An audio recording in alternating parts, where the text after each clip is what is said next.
नमस्कार बच्चों, मैं आपकी हिंदी की अध्यापिका दर्शना।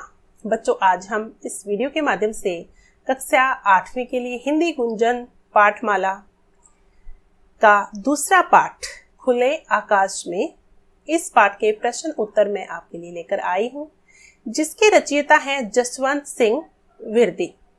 ये एक पंजाबी कहानी है और चंद्र प्रभा जी ने इसको हिंदी में अनुवाद किया है और पंजाबी कहानी जसवंत सिंह विरदी जी ने लिखी है। तो आइए शुरू करते हैं इसके प्रश्न उत्तर। देखो बच्चों, सबसे पहले हम प्रश्न उत्तर पाठ बोध मौखिक करेंगे। कहानी का नाम है खुले आकाश में। कि खुले आकाश में चिड़िया जो है, इस कहानी में बताया गया है कि चिड़िया जो है कैसे अपनी रक्षा करते हुए घोंसले से उड़कर पंख फैलाकर खुले आकाश में उड़ने लगती हैं और अपनी रक्षा वो खुद ही करती हैं।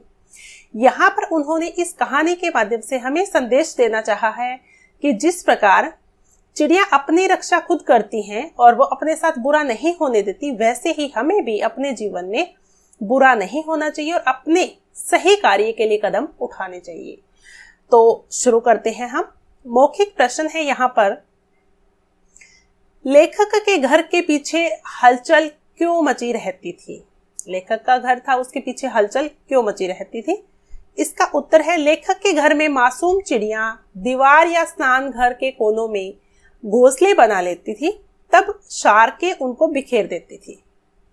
लेकिन चिड़िया मोर्चे पर डटी रहती थी, इसलिए लेखक के घर के पीछे हलचल मची रहती थी। ठीक है, चिड़ियों के कारण लेखक के घर के पीछे हलचल मची रहती थी। अभी दूसरा प्रश्न है यहाँ पर, लेखक की पत्नी शार्कों से क्यों नाराज थी? शार्क एक प्रकार की बड़ी चिड़िया होती है जो छोटी को खा जाती है। यहाँ पर इस पाठ में उसको ही दर्शाया गया है। तो लेखक की पत्नी ने घोंसले के भीतर घोंसले के नीचे धरती पर एक अंडा टूटा हुआ पड़ा देखा था।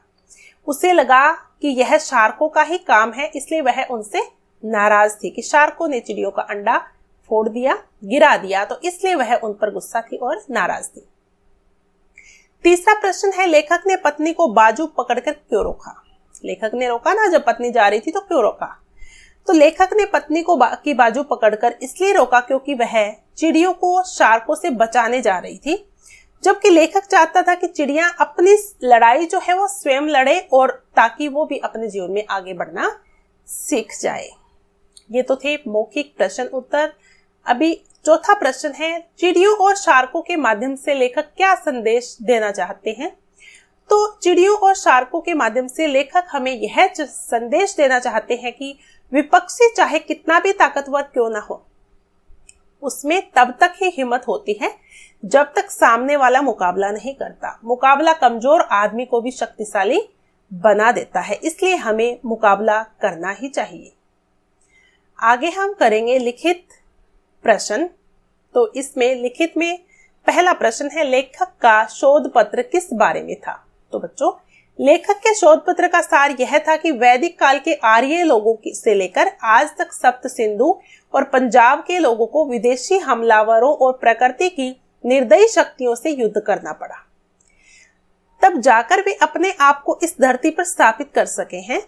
अब तो इस धरती पर वातावरण में ऐसे शौर्यपूर्ण भाव व्याप्त हैं जो हर किसी को जुल्म के विरुद्ध खड़े होने के लिए प्रेरित करते हैं। यही सब लेखक ने अपने शोध पत्र में लिखा। अभी दूसरा लिखित है, चिड़ियों और शार्कों के मुकाबले का वर्णन अपने शब्दों में कीजिए कि क्या मुकाबला था। बच्चों, क्या होता है कि शार्कें ताकतवर थी, ठीक है, चिड़िया कमजोर थी, लेकिन चिड़िया बिना डरे मुकाबले में डटी रही। चिड़िया और चिड़ा अपने बच्चे की रक्षा के लिए घोंसले के आगे बैठे थे कि शार्कें उनको खा ना जाए। शार्कों ने या 3 के झुंड में हमला किया तो घोंसले में बैठा बच्चा डर के मारे ची ची करने लगा। उस समय चिड़ियों ने जितने गुस्से से उस हमले का जवाब दिया, वैसा शायद इंसान भी नहीं कर सकते कि अपने रक्षा के लिए शार्कों को भी जवाब दे दिया। अभी तीसरा है, यह कैसे पता चलता है कि लेखक की पत्नी पक्षियों से प्रेम करती थी? तो बच्चों, लेखक की पत्नी का चिड़ियों के लिए दाने, रोटी के टुकड़े आदि डालना उन्हें शार्कों से बचाने के लिए व्याकुल होना, यह जताते हैं कि वह पक्षियों से प्रेम करती थी। ठीक है, बहुत व्याकुल हो जाती थी, उनको दाने डालती थी, रोटी डालती थी। तो ऐसे पता चलता है कि शार्कों से उसका बहुत लगाव था। कहानी के अंत में क्या हुआ कि जैसा कि हम सबने देखा, कहानी के अंत में क्या होता है। तो कहानी के अंत में चिड़िया का बच्चा जब घोंसले से बाहर निकलकर आया तो सभी चिड़िया उसे उड़ाना सिखाने लगे। चिड़िया के बच्चे का शरीर अब ताकतवर था, उसके पर उड़ने के लिए तैयार थे। उसने पूरा जोर लगाया और जोरदार ची ची की आवाज के साथ दीवार के ऊपर से बिजली के तारों को पार करता हुआ खुले आकाश में उड़ गया। ठीक है, इस प्रकार कहानी का अंत हो गया। तो ये तो था चौथा प्रश्न। अब बच्चों हम करेंगे पांचवा ड।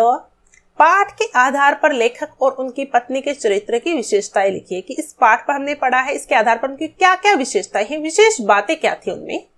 आइए देखते हैं। लेखक व्यावहारिक हैं, वे जीवन की कटु सच्चाइयों को जानते हैं। वे जानते हैं कि जब तक स्वयं प्रयास नहीं करेंगे तब तक विजेता नहीं बन सकते, क्योंकि मेहनत जो है अपना पसीना लेकर रहती है। इसके विपरीत लेखक की पत्नी संवेदनशील है, चिड़ियों को देखकर ऐसे संवेदनशील हो जाती है कि इसको शार्क खा जाएंगे, हमें छुटाना चाहिए। दूसरों की सहायता करने को सदैव तत्पर रहती है।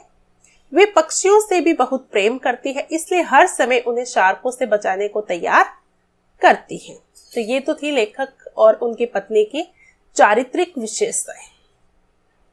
अब बच्चों आशय स्पष्ट कीजिए।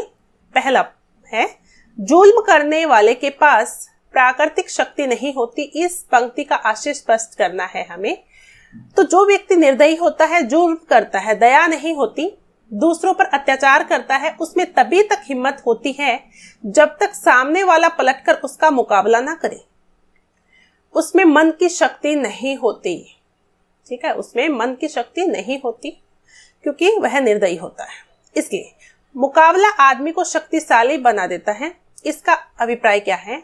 जब व्यक्ति अत्याचार का सामना करता है, ठीक है, अत्याचार हो रहा है उसके ऊपर, तो उसमें प्राकृतिक रूप से हिम्मत आ जाती है और उसे शक्तिशाली बना देती है, क्योंकि अत्याचार का सामना कोई भी करता है तो उसको भी शक्तिशाली बनना ही पड़ता है, तभी वो जीत पाता है। अगला प्रश्न, हाँ और नहीं में उत्तर दीजिए। यहाँ पर वाक्य दिए हैं और हाँ और नहीं में आपको उत्तर देने हैं। शार्कों ने लेखक के घर में घोंसला बना दिया, सही है या गलत है? हाँ या नहीं? नहीं, घर में नहीं, स्नान घर में और पिछवाड़े में। घोंसले से अंडा गिर पड़ा था, हाँ गिरा था अंडा। चिड़िया शार्कों से मुकाबला कर रही थी, यस ये भी सही है।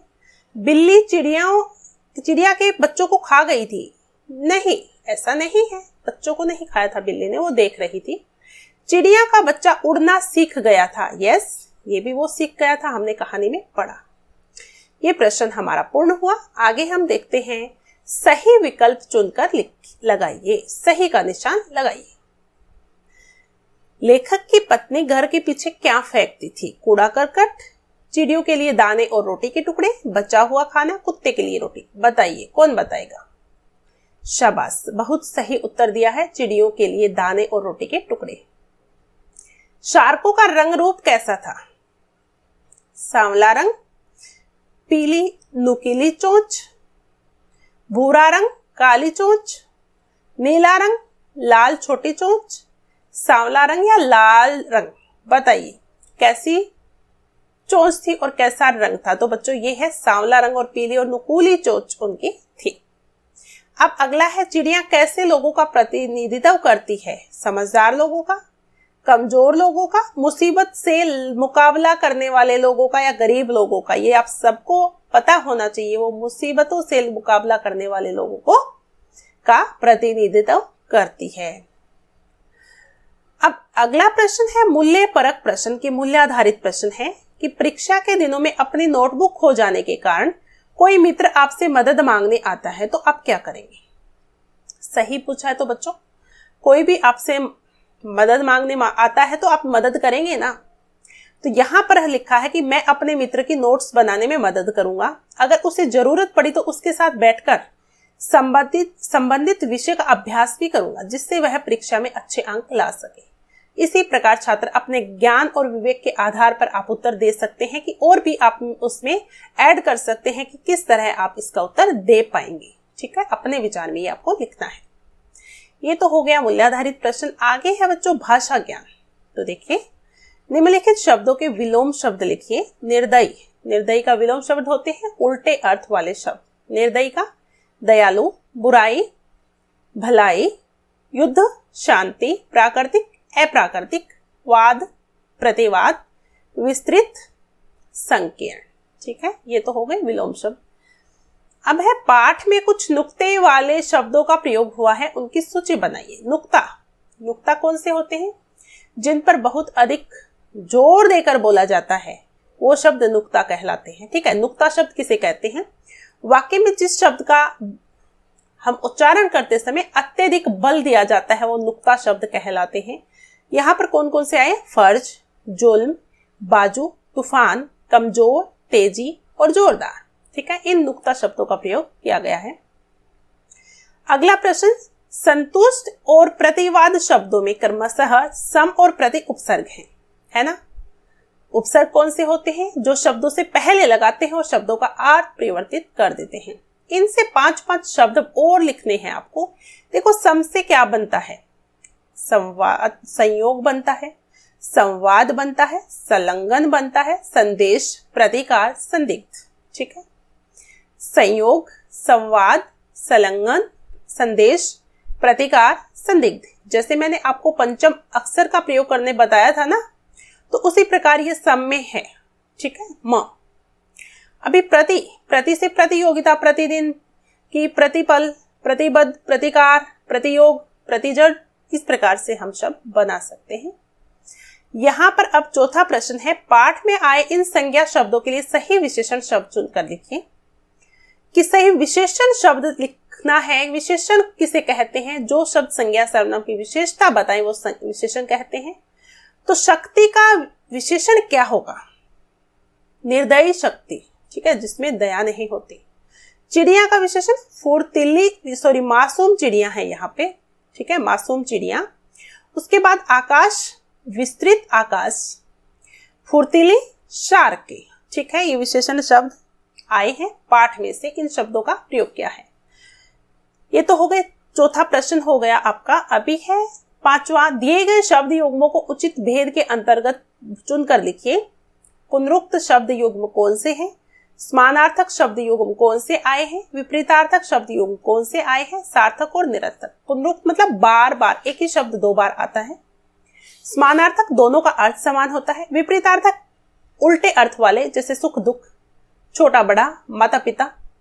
सार्थक निरर्थक कि एक का सार्थक अर्थ हो, एक का निरर्थक अर्थ नहीं निकलता हो। जैसे पुनरुक्त में एक एक, तिनका तिनका, क्योंकि एक ही शब्द 2 बार आया है। समानार्थक दौड़ते भागते, एक ही अर्थ है। घिसा पिटा, एक ही अर्थ है। विपरीतार्थक उदय अस्त, इधर उधर। सार्थक निरर्थक बीमार बीमार, चाय वाय।